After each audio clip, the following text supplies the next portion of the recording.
Welcome to Senba Tamizhachi channel. எல்லாருக்கும் வணக்கங்க.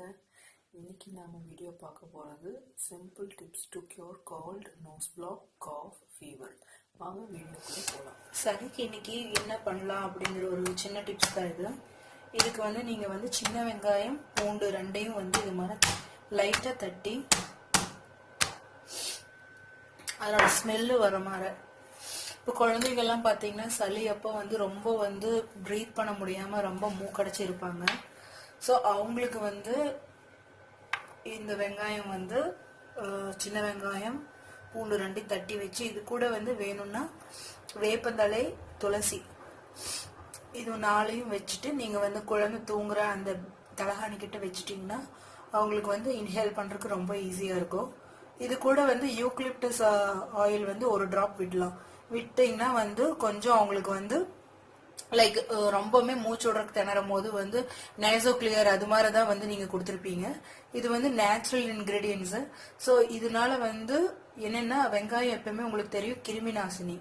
இந்த கிருமி நாசினி இன்னொரு டிப்ஸ் சொல்கிறேன். நீங்கள் எப்பவுமே இந்த ஜாப் கோயிங் லேடிஸ் எல்லாம் நைட்டே எப்பவுமே வெங்காயம் எல்லாம் இது மாதிரி உரிச்சு வச்சிருவாங்க. இது மாதிரி எப்பவுமே உரிச்சு வைக்கக்கூடாது. எப்பவுமே சமைக்கிறதுக்கு கொஞ்ச நேரத்துக்கு முன்னால்தான் உரிக்கணும். இது பாக்டீரியா ஃபுல்லாகவே ரொம்ப அப்சர்வ் பண்ணுற தன்மை உள்ளதுனால தயவுசெய்து யாருமே நைட்க்கு ஒரு டப்பர் வேர்லையோ எதுலையுமே போட்டு இந்த வெங்காயத்தை யூஸ் பண்ணாதீங்க. ஏன்னா இது ஃபுல் பாக்டீரியாஸ் அப்சர்வ் பண்ணி வச்சுக்குவோம். ஸோ மேக்சிமம் சமைக்கும் போது இன்ஸ்டண்ட்டாக தொளிச்சு யூஸ் பண்ணுங்க. சளிக்கு இதே மாதிரி தான் இன்னொரு டிப்ஸ் நான் அடுத்த ஸ்லைடில் சொல்கிறேன். தேங்க்யூ. சளிக்கு நீங்கள் இன்னொரு டிப்ஸ் பார்த்தீங்கன்னா வெங்காயம், பூண்டு ரெண்டையும் நல்லா கிரைண்ட் பண்ணி லைட்டாக தண்ணி விட்டு அரைச்சி நல்லா கிரைண்ட் பண்ணிக்கணும். கிரைண்ட் பண்ணிட்டு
இது மாதிரி சாறு பிழிஞ்சிட்டு இந்த சாறு கூட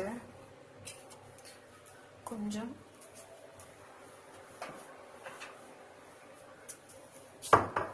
ஹனி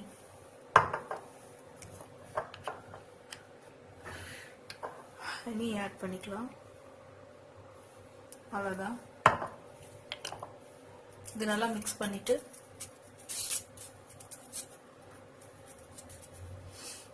இந்த சாறு ஒரு ஸ்பூன் குழந்தைகளுக்கும் 2 ஸ்பூன் பெரியவங்களும் சாப்பிடலாம்.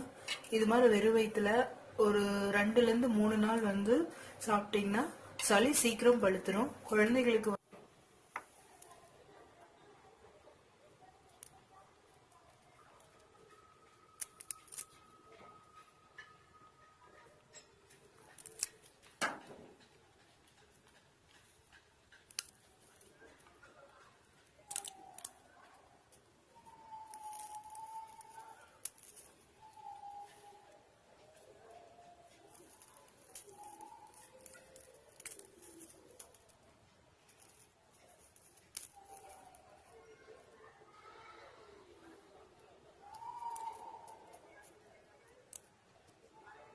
இது மாதிரி கற்பூரவல்லி, துளசி, தின்னிர்பத்திரி 3யும் வச்சுட்டு தண்ணி விட்டு நல்லா கிரைண்ட் பண்ணிக்கணும். கிரைண்ட் பண்ணிட்டு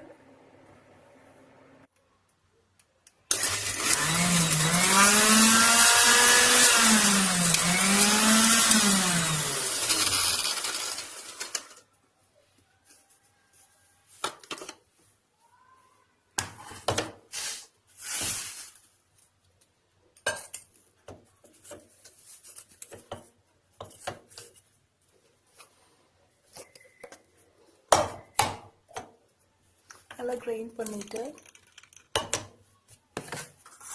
இதில் என்னென்ன துளசி, கற்பூரவல்லி, திண்ணீர்பத்திரி மூணுமே வந்து கொஞ்சம் ஹீட்டான இதுதான். பட் ஆனால் சளிக்கு வந்து நல்லா கிரைண்ட் பண்ணிக்கோங்க. நான் வந்து கொஞ்சமாக தான் கிரைண்ட் பண்ணியிருக்கேன், ஒரு கையில் என்னால் பண்ண முடியல. நல்லா கிரைண்ட் பண்ணி இது மாதிரி நல்லா சாறு பிழிஞ்சுக்கோங்க.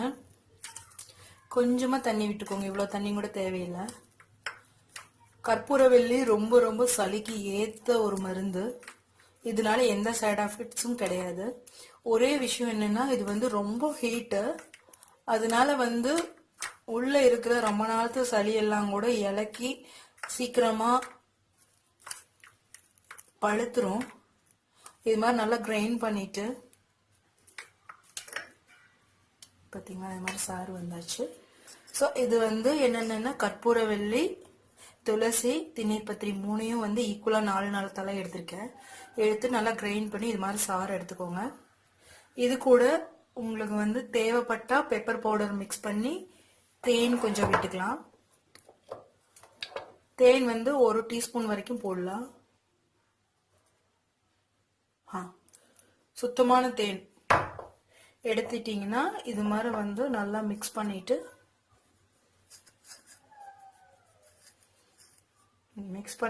நல்லா இது மாதிரி ஒரு கண்டென்ட் கிடைக்கும்.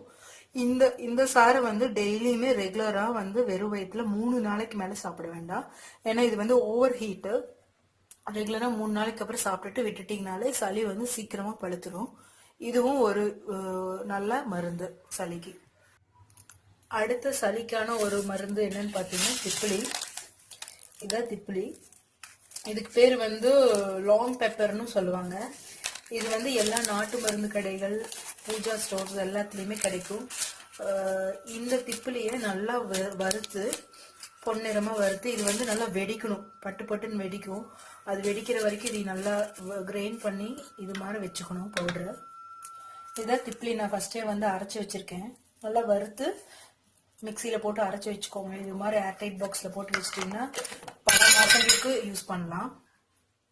இந்த திப்பிலியை வந்து ஒரு குழந்தைகளுக்குன்னா வந்து டோசேஜ் பார்த்தீங்கன்னா இதுவும் ரொம்ப ஓவர் ஹீட்டு. திப்பிலியோட எஃபெக்ட்ஸ் எல்லாம் வந்து பார்த்தீங்கன்னா பயங்கரம். எல்லா சூரணத்துலேயும் வந்து திப்பிலியோட பார்ட் வந்து ரொம்ப ரொம்ப இருக்கும். திப்பிலி வந்து ஒரு பிஞ்ச் வந்து குழந்தைகளுக்கு இது மாதிரி போட்டு உள்ளங்கையிலேயே கூட நீங்க வந்து மிக்ஸ் பண்ணிக்கலாம்.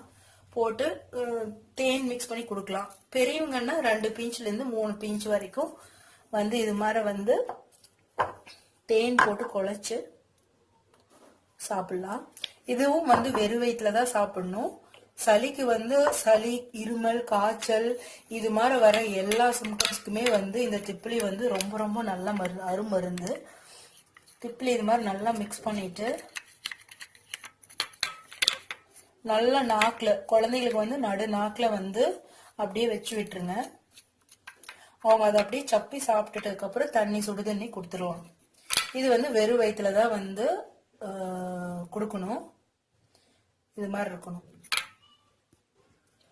இது மாதிரி கொடுக்கறதுனால வந்து குழந்தைகளுக்கு சீக்கிரமா சளி வந்து ரன்னிங் நோஸ் எல்லாம் வந்து சீக்கிரமா பழுத்து சளி வந்து ஒன்னா மோஷன் மூலமா வந்துடும். இல்லைன்னா காஃப் எல்லாம் இருந்ததுன்னா சீக்கிரமா சரியாயிரும். இந்த திப்பிலி வந்து ஃபீவருக்காகவும் யூஸ் பண்ணுவாங்க. சளி, இருமல், இது மாதிரி தொண்டைக்கட்டு எல்லாத்துக்குமே இது யூஸ் பண்ணலாம். இது மாதிரி இது சிம்பிள் ஹோம் ரெமடிஸ் தான் வந்து நான் சொல்லிட்டு இருக்கேன். இது எல்லாமே வந்து நீங்க யூஸ் பண்ணணும்னு அவசியம் இல்லை. உங்களோட ஹெல்த் கண்டிஷன்ஸ்க்கு ஏற்ற மாதிரி ஒன்னா வெங்காயம் சொன்னது அதுவும் யூஸ் பண்ணலாம். இல்ல திப்பிலி, தேன் இதுவும் யூஸ் பண்ணலாம். இல்ல கற்பூரவல்லி, துளசி, திண்ணீர்பத்திரி இது மூணையும் மிக்ஸ் பண்ணி அதையும் சாப்பிடலாம். ஸோ இட் டிபெண்ட்ஸ் உங்களோட கோல்டோட கண்டிஷன் பொறுத்து. ரன்னிங் நோஸா இருந்ததுன்னா கண்டிப்பா வந்து கற்பூரவள்ளி கொடுத்தீங்கன்னா சீக்கிரம் கெட்டி ஆயிரும். திப்பிலி வந்து ஃபீவரோட சேர்ந்து இந்த கணகணன்னு இருக்குன்னு சொல்லுவாங்க இல்லையா, அது மாதிரி இருக்கும்போது திப்பிலி கொடுத்தீங்கன்னா ரொம்ப ரொம்ப பெட்டர். ஸோ வந்து கோல்டுக்கு வந்து இது எல்லாமே வீட்டில் இருக்கிற மருந்து கொடுத்தீங்கனாலே போதும். தயவு செய்து காஃப் சிரப்போ இல்லை வந்து மற்ற சளிக்கான சிரப் கொடுத்து சளியை அடக்கி வைக்காதீங்க. ஏன்னா சளி எந்த அளவுக்கு வந்து வெளியே வருதோ அந்த அளவுக்கு உடம்புல இருக்கிற எல்லா நச்சுத்தன்மைகளும் சளி மூலமா தான் வெளியே வருது. அந்த காலத்துல நாமளே பாத்தீங்கன்னா வந்து எப்போ மாச கணக்குல மூக்கொழுக்கிட்டு திரிவோம். பேரண்ட்ஸ் ஆகட்டும் தாத்தா பாட்டி ஆகட்டும் எதுவுமே வந்து கண்டுக்க மாட்டாங்க. பட் ஆனா இப்ப நம்ம குழந்தைகளுக்கு நம்ம என்ன பண்றோம், இப்படின்னு சளி பிடிச்சோடனே வந்து சிரப்போ இல்ல வேற ஏதாவது மெடிசன்ஸ் கொடுத்து சளியை அப்படியே கண்ட்ரோல் பண்ணி வச்சிடறோம். அது மாதிரி பண்ணக்கூடாது. சளி வர்ற வரைக்கும் ரொம்ப ரொம்ப நல்லது. அதனால அன்லெஸ் வந்து அது அடுத்த கண்டிஷனுக்கு மாறி ஃபீவர் மாதிரி ரொம்ப ஆகிற வரைக்கும் நீங்க விடாம ஃபர்ஸ்டே வந்து இது மாதிரி ஹோம் ரெமடிஸ் கொடுத்துட்டீங்கன்னா அது கொஞ்சம் வந்து ஒரு 1 வீக்ல இருந்து 10 days வரைக்கும் உங்களுக்கு இந்த சளிக்கு இந்த இதுகள் பிரச்சனைகள் இருக்கத்தான் செய்யும். பட் லாங் டேர்மா உங்களுக்கு சளி பிடிக்காது. 10 நாளுக்கு வந்து இந்த சளி உங்களை வந்து வாட்டுதுன்னா குறைஞ்சது 6 மாசம் வரைக்கும் உங்க குழந்தைகளுக்கு வந்து சளி பிடிக்காது இது மாதிரி கொடுக்க ஆரம்பிக்கும் போது. இதுக்கும் மேல பெஸ்ட் வந்து சூரணம். இதுக்கு முன்னால ஒரு வீடியோல நான் சொல்லியிருப்பேன், தாலி சாதி சூரணம்னு சொல்லிட்டு அது சாப்பிட்டீங்கனாலும் வந்து லாங் டேர்மா நீங்க கொடுத்தீங்கன்னா எனக்கு தெரிஞ்சு 15ல இருந்து 20 daysக்கு சாப்பிட்டீங்கன்னா குறைஞ்சது 6 மாசத்துல இருந்து 8 மாசத்து வரைக்கும். இந்த குளிர்காலத்திலயும் கூட இந்த வருஷத்து குளிர் வந்து ரொம்ப ஜாஸ்தியா இருந்தது, அப்ப கூட எங்களுக்கு சளி பிடிக்கல. அதனால இது மாதிரி வந்து சூரணம் இல்ல ஹோம் ரெமடிஸ் வந்து நீங்க ஃபாலோ பண்ணீங்கன்னா லாங் டேர்ம்க்கு சளி பிடிக்காது, இம்யூனிட்டியும் ரொம்ப ரைஸ் ஆகும்.